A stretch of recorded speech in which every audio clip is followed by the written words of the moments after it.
Welcome to the Clean Library Podcast, where content meets conscience. We believe there are millions of you readers out there desperately searching for a better way to find clean content.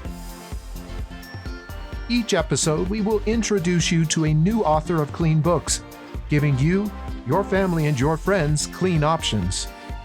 Hello, everybody. My name is Marcus Williams, and I'm here today with our special guest, Amelia Nichole. Amelia writes clean fantasy and science fiction with epic stakes and cozy vibes. She loves intrigue, witty banter, and clean romance. She splits her time between writing, business consulting for small businesses, advocating for homeschooling, and teaching creative writing. Never found without a tall cup of tea and her trusty e-reader, she travels the US with her family, searching for new inspiration. When she isn't trying to conquer her massive to-be-read list, she enjoys walking her big dog Teddy Bear, watching birds, and finding neat rocks. Welcome, Amelia. We're glad to have you on the show today. Thank you for having me, Marcus. Yeah, absolutely. So before we get into it, I want to read your two truths and a lie. And this is another great opportunity for me because Brock can't be here today and I'm behind in the contest. So hopefully I get it right so I can start catching up with him. He's up on me, I think 5-3. So we'll see how it goes today. All right. So here they are. Number one, I'm an avid hiker and once hiked 20 miles to see an amazing view. Number two, my bedroom was once inside an old bank vault. And number three, I'm allergic to alfalfa hay, but want to raise sheep. So avid hiker and hike 20 miles for a view, bedroom inside a bank vault, or allergic to alfalfa. Okay, we'll see if we can work those into the conversation today. All right, so let's just start out with your story. Like, how did you get into writing? I've kind of always been a storyteller. My parents say that even before I picked up a pencil, I was telling them all kinds of tall tales. Mm-hmm. But I really wrote my first full-length novel in 2010. And that rough draft became the basis for a whole series of novels that I worked on for many years. And I'm actually publishing the first one on my Web Story World website. So, Okay, awesome. So that when you started writing that first one, was your intention to publish it someday, or was it just for fun, or what were your thoughts back then? my goal was to be able to actually finish something. So whether I was going to publish it at the end or not, but I feel like I wrote lots of different starts of stories, kind of doodling, Mm-hmm. if you will. And so I wanted to actually, like, I'm going to commit, I'm actually going to finish this novel. And I'm going to, I wrote this, I didn't really do outlines. And so I wrote like a little paragraph, and it ended up just like continuing to expand as I was writing it. And then once I finished writing it, I realized the first 3 chapters really actually needed a little more backstory. So I'd add 10 chapters Mm-hmm. and then 20. And then pretty soon I was like, this beginning 3 chapters is now an entire novel. So So that's kind of how it grew into a series from there. yeah, just kind of the well, at least for me, sometimes the characters just dictate what's happening next and whether there's going to be a book two or if it needs to expand. It's not always an author's choice, I think. I think sometimes it's the characters that dictate that. For I don't know sure. if I think a lot of it was just um, I would write something and then I'd be like, oh, I might need to give a little backstory on, like, okay, they're going to have to form an alliance, and I might need to give some backstory on why they have to form an alliance. And then okay. it was like, these two characters have this conflict. Oh yeah, I might need to explain that conflict. So it just keeps adding more and more. But it's been a lot of fun, and I definitely have to say there are some characters that are a little more headstrong, so to speak, than others. I just recently figured out um, one character perspective that's supposed to be through the whole series. I alternated his perspective with basically one of his, I don't want to say minions or employees, let's say. Um, and then I realized I just kept writing from that character's perspective for the next 6 chapters. Mm-hmm. And so I'm gonna have to go back in and add some back from his name's Jaden's perspective. Uh, but So, those are gonna be a lot of fun. so you decided to stick with that instead of going back and changing those chapters. You're going to go back Add and more. add Jaden. Okay. Um, Yeah. because I've done that before where I've switching between and I forget and I'm like, oh man, now I have to go back and change it, but instead you're adding more, which is Yeah. another way to handle that. So when when you finish your first book, why did you decide to write the series before you started publishing and finish that series instead of publishing one at a time? Because that was the conclusion that I realized is that I had written book two accidentally. And Oh, so I okay. needed to write book one. And so and I really wanted it to be my best work. I was 16 when I wrote the first novel, and I'm 29 now. So it has been quite a journey. And I feel like a lot of writers will say they have like 5, 10 full length novels that are in a drawer somewhere that are never see the light of day. I also have that many, but they're all the Mhm. same book. Okay. So you just started the same book multiple times until you found a version you were happy with? Yes. You know how it is. You get to the conclusion with the villains monologuing, and you're like, wait, what is his motivation? I was just going and for drama at first. and motivation matters. Somewhere, yeah, somewhere kind of like in between then and now, about 5 years ago, um, Hmm. I joined the Fellowship of Fantasy Book Club and realized that indie books and self-published fiction is really good. And I could actually also self-publish my novel, and that really encouraged me to pursue that kind of method for getting my book out there. Seeing all these different people that had these amazing book covers and these super awesome teams really inspired me. That's awesome. So that was going to be my next question: is if you were self-published or going traditional. So you decided to go the self-publishing route, Hmm. and what's the biggest challenging for you in figuring all that out? Well, the good news is I have a background in marketing. That is good. That that but it what it does for me is prepares me with exactly how much work it's going to take for me to build an audience. So I'm expecting it to be about 1 to 2 years before I have reached kind of that critical mass of having readers who are following my works. So I know Hmm. that I have to put the work in. Um, I would say that the biggest challenges that I'm facing right now is building trust with readers because I'm a brand new author. I just started publishing my book in September. So building trust with readers and proving to them like this is what I stand for, this is what you're going to find in my stories, and really drawing them in and inviting them to join in the crazy adventures that I'm sharing. Yeah. So you mentioned you're publishing via web story, or sorry if I don't Yeah, didn't Web get Story that World. right. Tell us about that. What is that? So it's a serialized fiction website that focuses specifically on clean fiction that I started with 3 other authors. And so we're sharing webcomics and serialized stories over on Webster World. Each of us have a different website that we share our different stories on. Okay. So is it webstoryworld.com or where can people find it? Hmm. Yeah, if you go to webstoryworld.com, you'll find all of the ongoing stories that we're sharing. And it So are runs you the gambit from cozy mystery to superheroes to Vikings in Mhm. space and some nice fantasy as well. Yeah, that's quite the broad Yes, genres.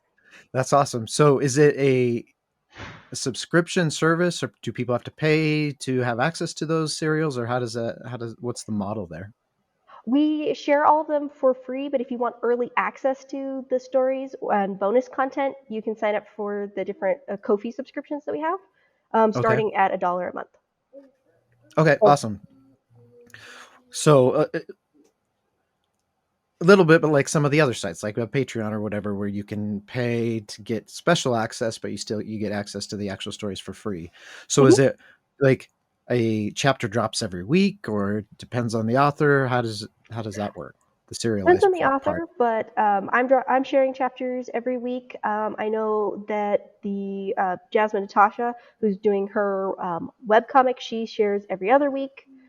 And then Nathaniel James shares about once a month. He actually does Hmm. soundtracks and artwork for each chapter as well, so it does take a little Oh, bit longer. wow. That's Um, cool. So is and you mentioned that it's all clean content. So how do you mhm. gauge that, or how do you manage your um, your ratings, or kind of how do you figure out what is clean and what is not, what's acceptable for the site, and that kind of thing? So we have kind of a um, set standard for what we consider clean. Anything that goes beyond that, or that it might be a content consideration, like one of my chapters, it's set has a war. So there's Right. soldiers and there is death. So I just let them Hmm. know, hey, trigger warning, there is going to be a character that dies in this chapter, and things like that. If that's something that they're not comfortable with, they can skip that chapter if they want to. But we focus on having no swear words that are actual, like, swear words that somebody might actually use.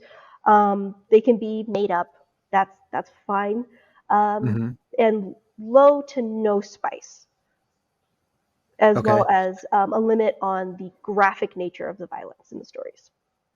Gotcha. So is graphic in that it's got to drive the plot, it's got to be necessary, like not gratuitous, that kind of thing? Yeah, not no gratuitous violence. If it, I mean, it's superheroes. They're gonna punch somebody into a building, Right, but right. it's not gonna be like blood going everywhere. Blood and gore and guts and all that stuff. Yeah. Yeah, it's not So, no beheadings, things like that.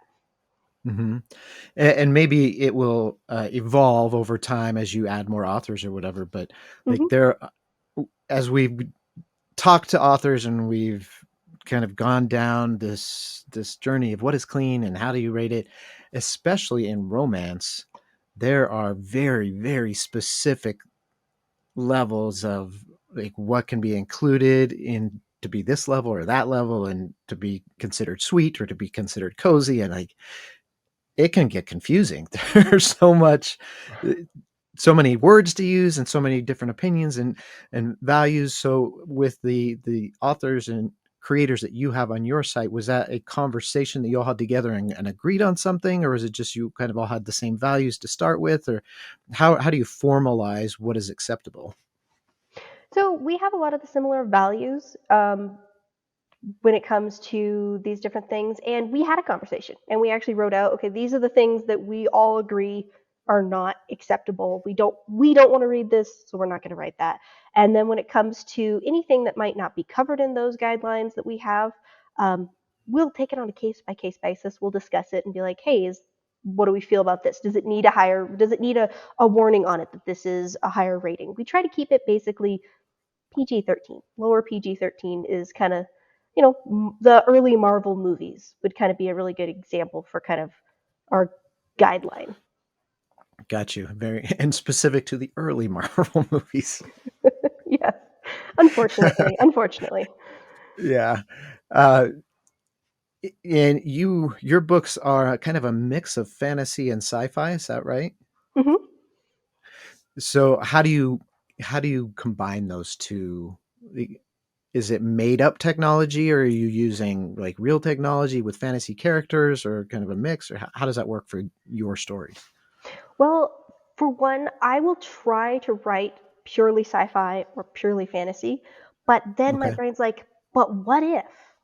Hear me out. What if instead of aliens, they were elves? I'm like, you got a good point there.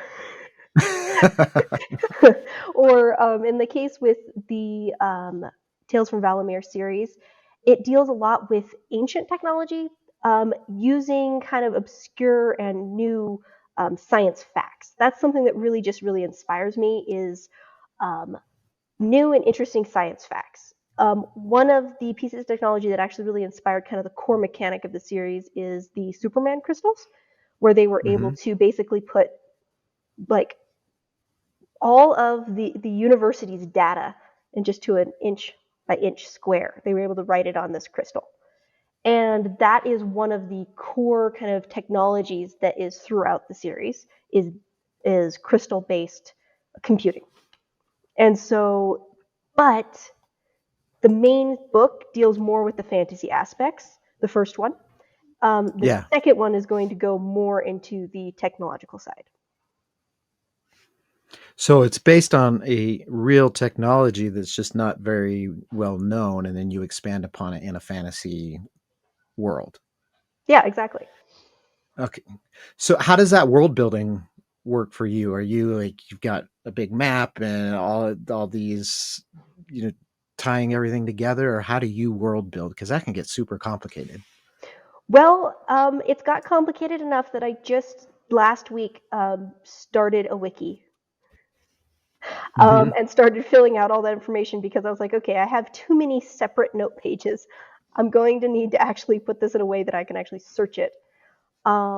So yeah, when it comes to world building, I focus on it more organically as something comes up in the story, and I'm like, hey, I haven't thought about the kind of plumbing that they have because I didn't need to deal with that until I had a scene in the kitchen, or like, oh, okay, do they have an oven?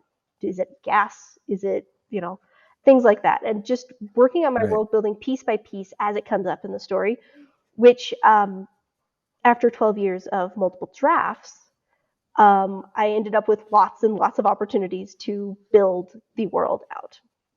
Hmm.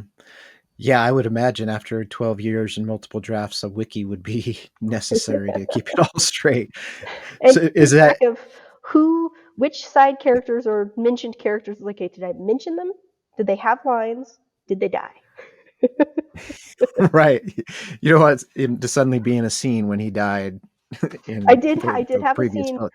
that one of my beta readers caught. They're like, wasn't this guy in the other country 2 chapters ago? I'm like, I named them the same thing.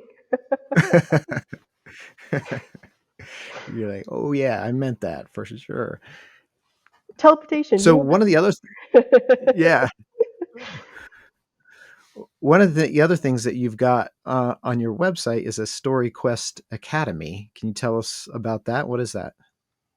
So I actually started a creative writing academy for teens and elementary kids. So we focus a lot on writing short stories and Hmm. studying classic books and indie books. I started this because I really enjoy teaching kids and specifically homeschoolers. I started this because I so enjoyed working with all of my siblings. And once they'd all graduated, I was like, wanted to continue teaching kids about creative writing. And this is something I'm really passionate about because as my day job is a lot of copywriting, it having a background in creative writing, especially nowadays with marketing needing to be very creative, this is an essential skill I Hmm. feel that kids should have. And I know from experience, um, it's really funny because I hated writing essays. And now for my day job, I basically write essays, articles. Yeah. But it's because I was able to focus on the creative side of things and develop my skills, learn grammar, and all the different skills I needed so that when it came to having a practical application, I already learned all those things without any of the upfront objections and being like, oh, this is boring. I'm like, of course I have to learn about adjectives. Somebody told me I need to use less of them. Yep. So is this open for any kid to join, or is it specific to homeschool groups, or Yeah, any what's kid that can like? join in.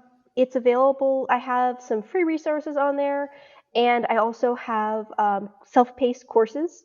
So I have two of them on there right now. Adventure Quest, which focuses on Peter Pan and Treasure Island, and Mystery Quest, which focuses on Nancy Drew and Hardy Boys books. Nice. Love that. Hardy Boys was one of my favorites. Probably it was probably one of my inspirations actually of I read every Hardy Boy book I could get my hands on when I was a kid. Oh, Loved that's it. awesome. I was more of a Nancy Drew girl. Uh, and so when they're diving in kind of into the Hardy Boys or Nancy Drew, are you giving them prompts to write based on that kind of or Mhm. What's the So basically, the goal learning with like? the everyone is that we focus on a different skill. So in Adventure Quest, we're focusing on writing an outline and learning how to be able to put those together. What are the different stages of a story? And they are focusing on writing an adventure story. And so they're going to get inspiration from the different books that they read. They get prompts, and then we help them with like editing and completing the story. So giving them just a little bit of tips on that, because I know editing is not everyone's most favorite thing to do, especially when you just finished a story and you're like, yay, I'm done. But just try to get Right. them to build on some of these skills. And then with Mystery Quest, we're focusing on mystery. So we're teaching them like what are the tropes of mystery, what are the different stages that you need to have in the story, and we're focusing on building really compelling characters, because I feel like with mystery, um, you really have to have that compelling cast of characters um, Hmm. to be able to write a compelling mystery. Yeah, absolutely. And characters that you care about, but actually a mystery where the clues build upon each other and make sense towards a logical conclusion. And I think it's great that you're using the Hardy Boys and Nancy Drew, because that's one of their strengths. I believe Mm-hmm. is that they're not complicated. They're very fairly simple stories, and there's some unrealistic scenes, and teenagers getting into situations that probably wouldn't happen, especially not now. But the clues and how the mystery is laid out is very logical and makes sense, and it's a great outline, I think, of how to write a good mystery story. And it And helps, I think, with kids being able to analyze these stories. So having a simpler plot is actually helpful in this case. So something like Sherlock Holmes or Agatha Christie, that's like the mhm, next step after that, right? That like I could see right. the older teens diving into those for sure. But with when it's like elementary kids and younger teenagers, having something that's simple that they're able to clearly see how it works and be able to kind of take it apart and then use those pieces for their own story, I think is really helpful. At least it was for me with writing mysteries and reading lots of mystery novels that were more of that kind of like young adult style. Yeah. Yeah, and I love Sherlock Holmes and Agatha Christie too, but especially Agatha Christie, the her entire shtick was you don't know who did it. She creates so much confusion that you don't know who did it until the reveal at the end. Hmm. And Masterful, really. as a, I yeah, wish I yeah, could she's write a mysteries as master. good at that as Yeah, that. absolutely. I mean, and she's so good that you could read the same book 10 years later and forget who done it, you know? Yeah. Um, but that would be hard for someone in junior high or middle school, that age group, to analyze or figure out, because it's complicated. Like she is the master. And I think Um, that the goal is for my academy is, you know, a lot of people will be like, well, Nancy Drew or Hardy Boys or, Treasure Island, they're not like masterpieces. They're just fun. I'm like, yes. And I want people to have fun, because when you're having fun, they've actually proven that you retain 60% more of the knowledge that you're learning when you're having fun. And so there mhm. actually is a reason why these novels have stayed around. And they are good books, even if they're not the most complicated and they're more fun than literary fiction. I still think that there is a benefit to them. Yeah, absolutely. I totally agree. And and who gets to say what a masterpiece is or a classic is? Like, I think Treasure Island is one because I I agree. love that kind of book. I love the action and the adventure, and that's one of my favorites. And like that whole time period of adventure books, the Robert Louis Stevenson and all that, and Daniel Defoe, and like that's what I loved as a kid. Those are the things that kept me reading. And I think that whether it's those books or something else, whatever books that keep a kid reading and interested in books is a masterpiece unto itself, because it's doing that job. It's Exactly. keeping kids engaged. I totally agree. Yeah. And so I think that Yeah.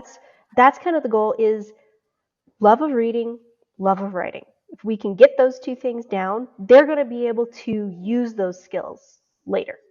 They're going to be able to take that to, whether they're an engineering student in the future that has to write essays and reports and things like that, or they work in a corporate world where they're having to write all kinds of memos and things like that. Having these skills to be able to communicate effectively, to illustrate your point with metaphors, these are things that you use every day.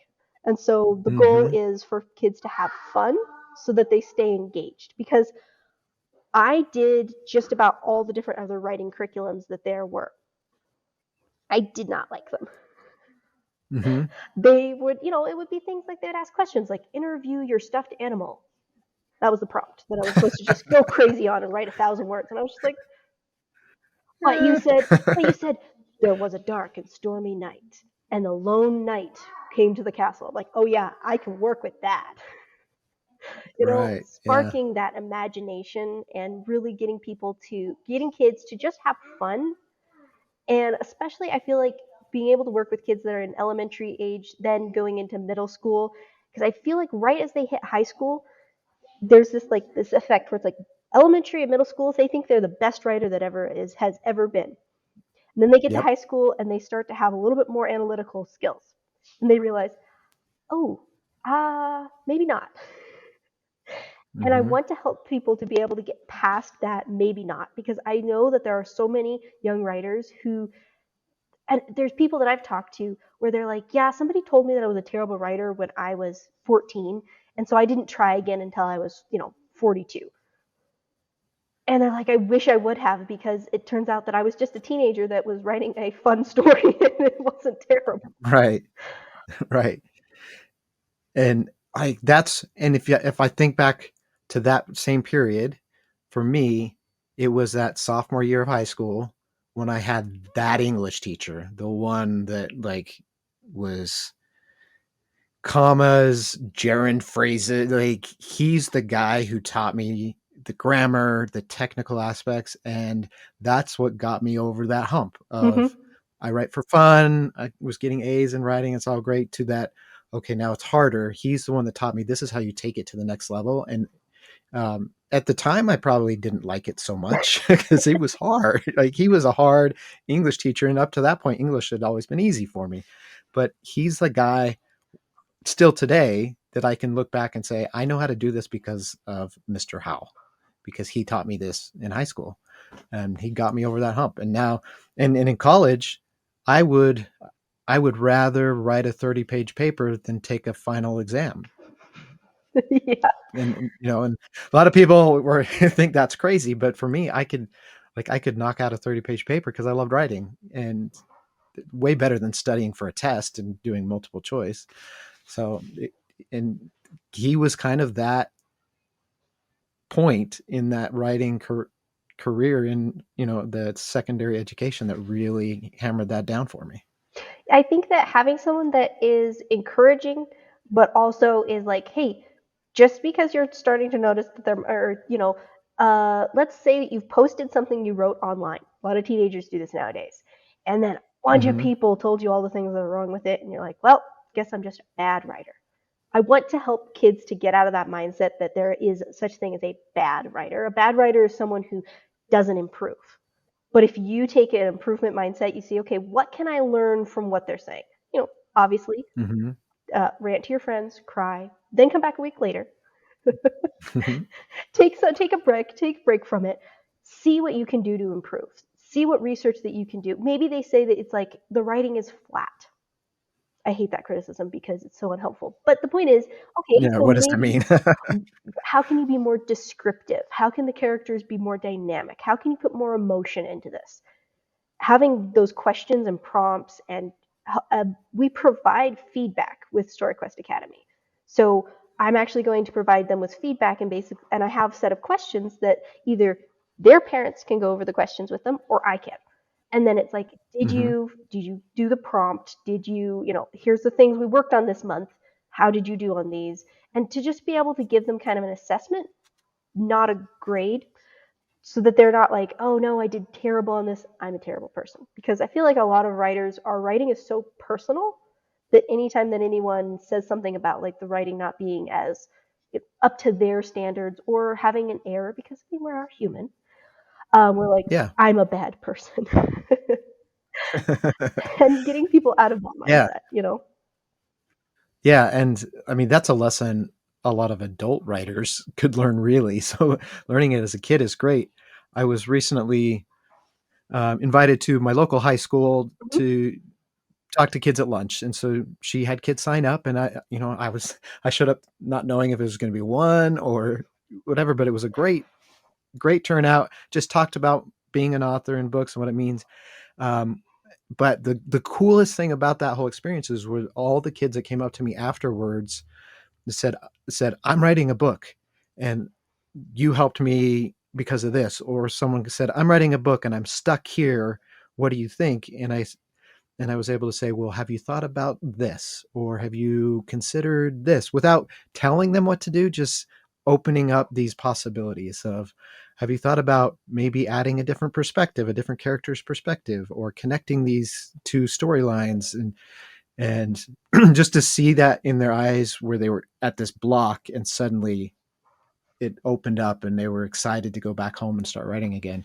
I was so impressed with the kids and their determination and their desire to write. And I'm like, I hope they don't lose that because of criticism. Like, I Mhm. hope that sticks with them and they actually get to a point where they either publish that book they're working on or the next book they work on or whatever it is, that they don't have someone tell them that they're horrible, because that fire they've got right now, they need to keep that. Yep, I totally agree. That's Yeah. what really fuels that academy. So that's awesome. So is there as what website should people go to if they're interested in that? StoryQuestAcademy.com. Okay, perfect. Awesome. So as you're preparing your books for the full publication, you said next year. Is that right? I'm publishing them chapter by chapter. I should Hmm. have the first book completed by next September.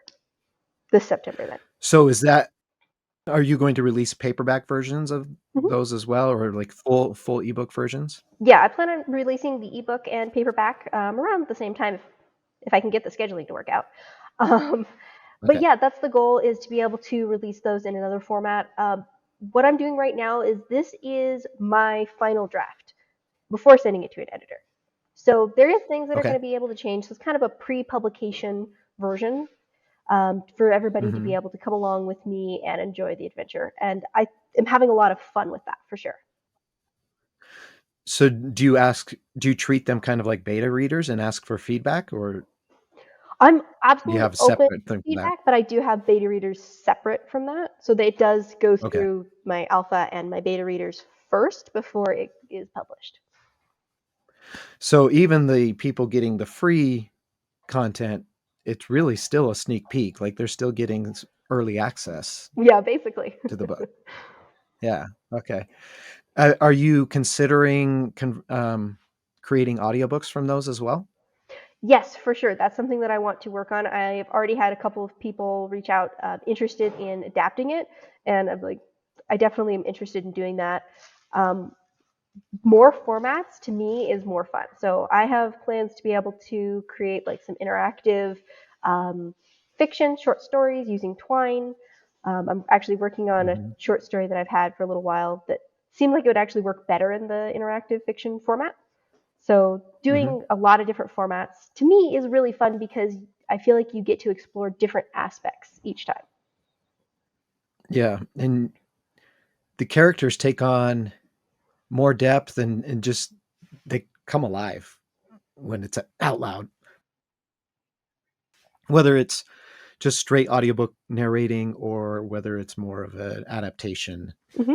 It's yeah, and from what I understand, audiobooks are the thing in the industry. Like, that's the most growth is happening in the audiobook world compared to ebooks and paperbacks as well. So Yeah, I think that's that I would smart. focus on more of a kind of the old school radio drama style.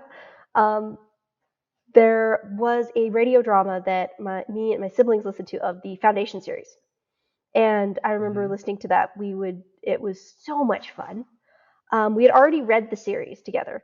And so we found this and we were like, oh, this would be super fun just to listen to an episode. But like then every night we were like listening to the next episode. And I just remember really enjoying the serialized format and all the sound effects and the different Yeah. characters and stuff like that. And it was a different format. It was more of an adaptation, more of a screenplay than Yeah. than a direct, just like reading all the descriptions out loud and all of that. Yeah, that's so much fun. I'm involved in community theater, and we do an old time radio show every Oh, that's awesome. Halloween, Friday night. So I write. It's the show is like a live studio audience at the radio station. So you've got they're performing the stories, but then you're also watching them in the studio.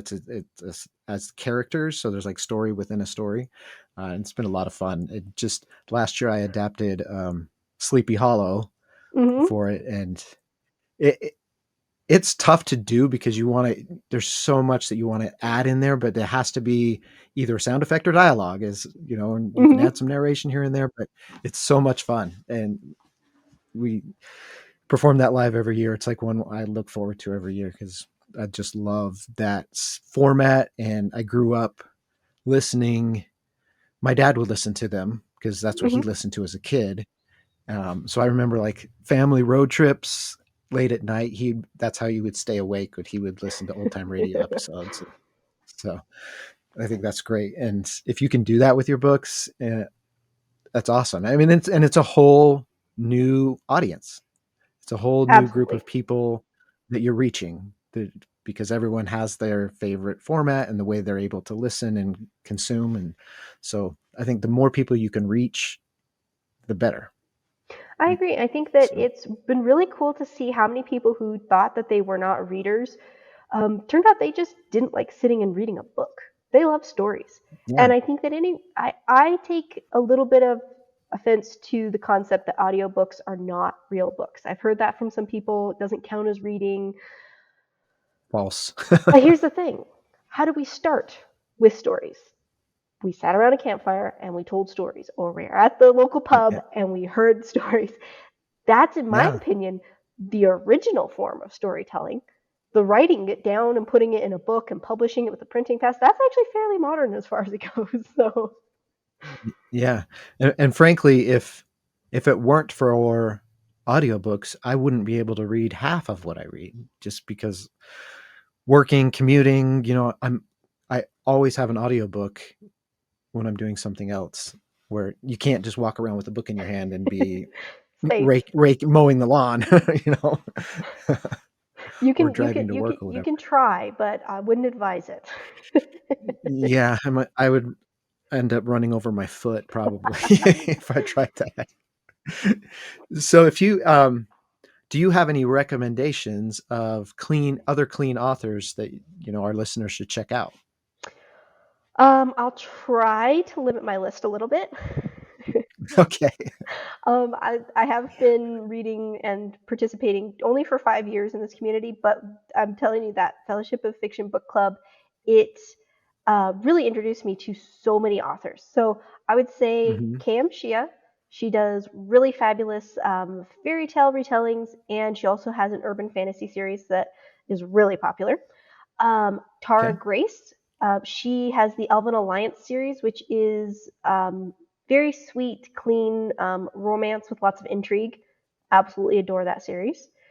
H.L. Burke, she does, right now, she's doing a whole superhero universe that is all about it's like more cozy, I would say, because it's a lot more about those relationships and um, less about the like high stakes.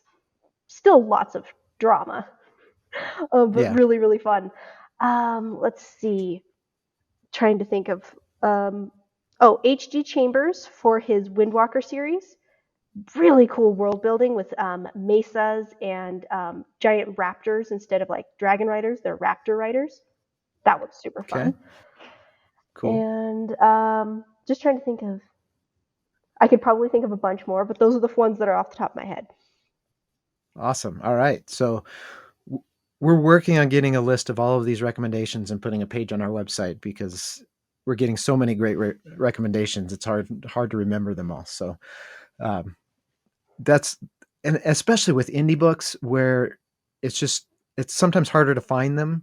It's so great to get recommendations and those new authors that you're not going to see when you walk into a bookstore Oh yeah. sitting on that front table, you know. And like you said, I've been doing the same thing since I started writing, trying to find more indie authors, and there's so many great books and great stories there that it almost makes me it almost makes me frustrated that when you go to Barnes and Noble that they're always recommending the same stuff and you're like, there's so much good stuff out there. Stop recommending the same thing over and over and over again. Yeah. Expand, you know. Oh, for sure. I So, would have to say that once I started reading indie fiction, I went from having like these are my three favorite books, and out of 10 books, I will have another one that might be my favorite. To being mhm. like, okay, so I have nine new favorite books and one that wasn't my thing every couple of books. And so it's like the quality. I think a lot of people get this confused with self-publishing where they will think that, oh, because it hasn't gone through like a submission process, it isn't high quality. There can be books with typos out there. Absolutely. Sure. But there are so many people who are really putting the work in. They're getting their stuff professionally edited. They're getting professional covers. I mean, the Elven Alliance series, for an example, they had some covers that weren't really doing the series justice. So she did a Kickstarter and recovered the whole series, and she's gotten like a whole new wave of readers because we do judge a book by its cover. But Sure. it is such a fabulous series. And yes, sometimes authors have to bootstrap their series. But the amount of world building that I see that's so unique, it's just been so interesting. I feel like a lot of the stories that I was reading in the genres that I was reading in felt kind of like the same thing. They felt like they were very similar because when a publishing house is publishing and looking for something that's like, okay, this did really well, let's find five other ones that are exactly like this. And so Yeah. going into indie fiction, the sky's the limit. You can make, your elves can be completely different than this person's elves, and they can be a totally different culture. And you don't have to have this content or that content or make this point or that point. You get to choose what the message is, and you get to be able to share your unique perspective. And I think that that's what I enjoy a lot is seeing these interesting cultures and worlds that everyone is coming up with and getting to enjoy everyone's perspectives on the world. Yeah. Love it. Love it. Well, we are about out of time. It's been so much fun. Thank you so much for being here, and it's been a great conversation. So I need to get to your two truths and a lie, Okay. and I didn't ask you any questions, trick questions, because we were so I was so engaged in the conversation. That seems to always happen to me. So to review, I'm an avid hiker and once hiked 20 miles to see an amazing view. Um, two, my bedroom was once inside an old bank vault. And three, I'm allergic to alfalfa hay but want to raise sheep. Hmm. Like, there's not a whole lot in the conversation that helps me with these. Um, that the bank vault's a pretty specific one. So either that's that the fiction writer in you coming out, or it's strange enough that it has to be true. So I'm gonna go with I'm allergic to No, no, no, no, no. I'm gonna change my mind. I'll go with number one is the lie. The avid hiker is the lie. That would be correct. I am not. Yes. But yeah, I did actually have my bedroom was a bank vault. It was actually like an old 1920s one. My dad worked in construction for 20 years, and one of the projects he worked on was converting a old, super old bank into a storefront and then a apartment in the back. And the bank vault ended up being the Super bedroom. cool. Super cool. All right. Cool. That's a cool little fact. So today we're going to introduce Steve, who is our scorekeeper. So I get to add another number to me. All right. So we'll keep Steve keeping score for us. Well, everyone, thank you so much for listening. It's been a great conversation. Please check out those sites that we talked about and support Amelia in her work. Follow along as she drops the story throughout the next year. Really excited to see where they go and all the different formats she comes out with. So thank you for listening. Please share, please subscribe, and we will catch you next time on the Clean Library Podcast. Thanks so much for having me.